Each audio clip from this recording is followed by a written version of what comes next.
क्या वाकई हजारों साल पहले मंदिर इसी वजह से बनाए गए थे? आखिर मंदिर बनाने की वजह क्या रही होगी? हमें क्यों आवश्यकता पड़ी होगी मंदिरों की? क्यों हमारे इतिहास में ऐसे ऐसे मंदिर बनाए गए जिन्हें बनाने में दशकों लग गए थे? दोस्तों, डिवाइन पावर को और इंटेंसिफाई रूप में पाने के लिए मंदिर बनाए गए।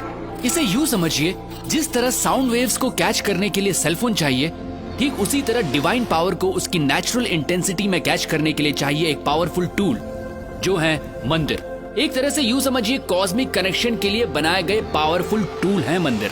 ये एक पॉसिबिलिटी है उस डायमेंशन को छूने की जिससे हम इंसान बने, ये संसार बना, ये ब्रह्मांड बना। और ब्रह्मांड में दूसरे आयामों से कनेक्शन बैठाने के लिए हमारे पूर्वजों ने न सिर्फ मंदिरों में डिवाइन स्ट्रक्चर स्थापित किए, बल्कि उन्हें कॉन्सिक्रेट यानी प्राण प्रतिष्ठित भी किया। प्राण प्रतिष्ठा मतलब मूर्तियों में जान आ जाना नहीं होता है दोस्तों, ये प्राण एनर्जी की तरह प्रतिष्ठित किए जाते हैं।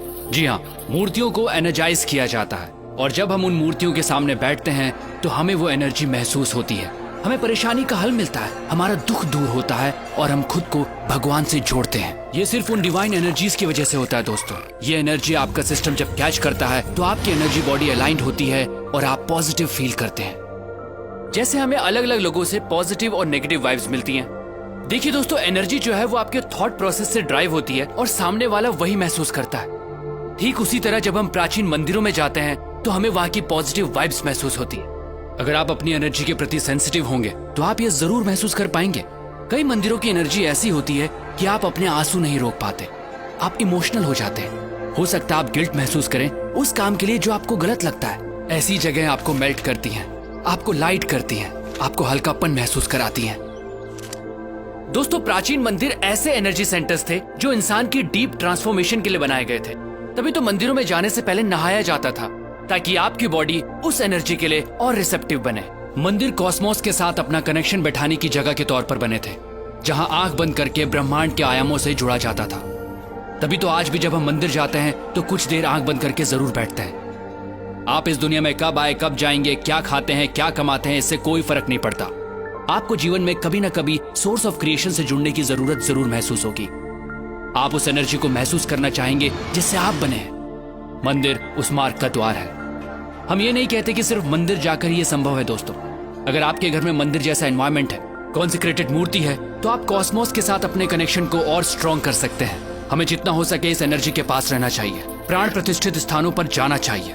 खासकर 14 साल से कम उम्र वाले बच्चे अगर कॉन्सिक्रेटेड स्पेसेस पर रेगुलरली जाते हैं तो उनकी एडोलेसेंस प्रॉब्लम्स बहुत हद तक अपने आप रिजॉल्व हो जाती हैं। दोस्तों, मंदिर या कहिए कॉन्सिक्रेटेड स्पेसेस उस डायमेंशन से जुड़ने का द्वार है जहां से हमारी उत्पत्ति हुई है।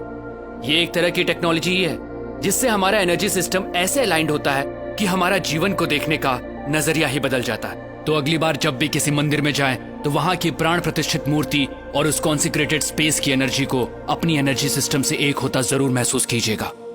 दोस्तों, सनातन धर्म सिर्फ धर्म नहीं है, ये एक सोच है, ये एक साइंस है जिसे हजारों साल पहले इवॉल्व किया गया था, जो इंसान को अपग्रेड करती है और आज भी ये उतनी ही एप्लीकेबल है। दोस्तों, इस मॉडर्न युग में हम बाहरी तौर पर बहुत बदल चुके हैं, लेकिन हमारे अंदर इंसान अब भी वही है और आज भी सनातन प्रैक्टिसेस और साइंस हमें अपग्रेड करने के लिए उतनी ही एप्लीकेबल हैं।